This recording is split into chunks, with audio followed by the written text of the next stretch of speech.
बोला वकील साहेब, काय म्हणताय? तुमच्या वडिलांना जाऊन 15 दिवस झाले. तुमच्या बहिणीने स्वतःहून हक्क सोडपत्र द्यायला पाहिजे. कारण की तुमच्या वडिलांनी भरपूर संपत्ती सोडून गेलेत. तुमच्यावर बिझनेस लोन पण तेवढं आहे. नाही नाही वकील साहेब, मी तुमच्या मताशी सहमत नाहीये.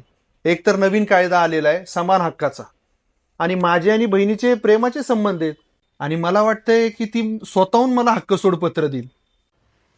दादा, अरे वा, सर्वजण जमलेत. मला यायला उशीर नाही ना झाला? नाही नाही, बस तायडे ये. ओके.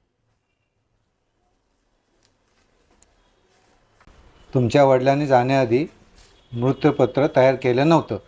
त्यामुळे कायद्याने संपत्तीचं समान वाटप व्हायला पाहिजे. ताई, तुमचं काय मत आहे?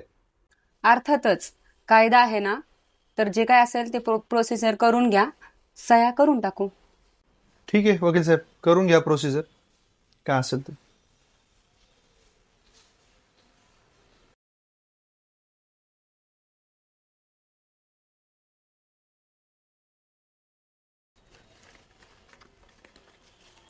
थांबा थांबा वकील साहेब,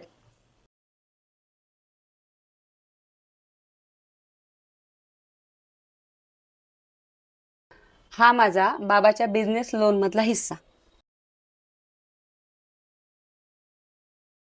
मी माझी जिम्मेदारी झटकणार नाहीये. नातं आणि व्यवहार वेगवेगळा असलेला बरा. बरोबर ना वकील साहेब? दादा, तुम्ही बसा, मी तुमच्या आवडीचे पोहे करून आणते.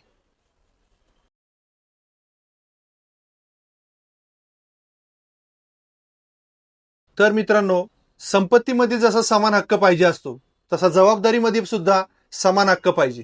तुम्हाला काय वाटतं, कमेंटमध्ये नक्की सांगा.